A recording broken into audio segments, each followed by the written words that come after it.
এত তাড়াতাড়ি বিয়ে করবে কেন? সে তো নিজে পায়ে দাঁড়াবে। তাড়াতাড়ি মেয়েদের বিয়ে দেওয়ার কথাটা একটু ভুলে যান। মেয়েরা আজকে কোনো মনে রাখবেন কারো উপর নির্ভরশীল নয়। তারা নিজেরা নিজেদের পায়ে দাঁড়াতে পারে এবং তারা দরকার হলে পরিবার চালাতে পারে, দেশ চালাতে পারে, প্লেন চালাতে পারে, রেল চালাতে পারে, ডাক্তার হতে পারে, ইঞ্জিনিয়ার হতে পারে। আমি একটা সার্ভে করেছিলাম, আমার গর্ব হচ্ছিল দেখে। কেউ পাইলট হয়েছে কন্যাশ্রী, কেউ ডাক্তার হয়েছে। আমার দেখতে খুব ভালো লাগে। সারা বিশ্বে তারা মর্যাদা নিয়ে কাজ করছে। মা বোনেদের আমি রিকোয়েস্ট করব, এত তাড়াতাড়ি বিয়ে দেওয়ার কোনো দরকার নেই।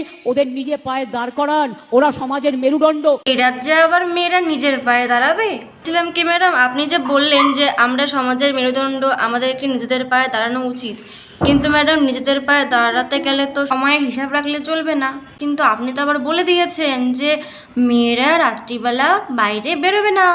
তাহলে আমরা কি করে নিজের পায়ে দাঁড়াবো? এবং আপনি যেই প্রফেশনের কথাগুলো বলছেন, মানে এই যে এইভাবে এই কাজগুলো করে আমরা নিজেরা নিজেদের পায়ে দাঁড়াতে পারি, আমরা সমাজের মেরুদণ্ড হতে পারি। তখন কথা হচ্ছে ম্যাডাম, আপনি তো একবারের জন্য বললেন না যে তোমরা পড়াশোনা করে স্কুল টিচার হও, মানে শিক্ষিকা শিক্ষক এগুলো হও। কারণ শিক্ষিকা শিক্ষক তো বাড়ি বসে বই পড়ে মোটামুটি পরীক্ষা টরীক্ষা দিয়ে তো হওয়া যায়, কিন্তু বাদবাকি যে কাজের কথাগুলো বললেন সেসব কাজ করতে গেলে তো ম্যাডাম আমাদের বাড়ি থেকে বাড়ির বাইরে বেরোতেই হবে। তাহলে এখন উপায় কি? না আপনিই বলে দিন। এবং তার থেকে বড় কথা, সে আমরা স্কুল টিচারই না হয় হলাম, সে আমরা শিক্ষিকা শিক্ষক এগুলোই না হয় হলাম, কিন্তু আমাদের যে পরবর্তীকালে চাকরিটা থাকবে সেই গ্যারান্টি কি আপনি দিতে পারবেন? কারণ আজকাল তো আবার শিক্ষক শিক্ষিকাদের যখন তখন চাকরি চলে যাচ্ছে। তাই ম্যাডাম আপনি আগে এই গ্যারান্টিগুলো দিন, তারপরে না হয় আমরা ভাববো যে আমরা কি করব।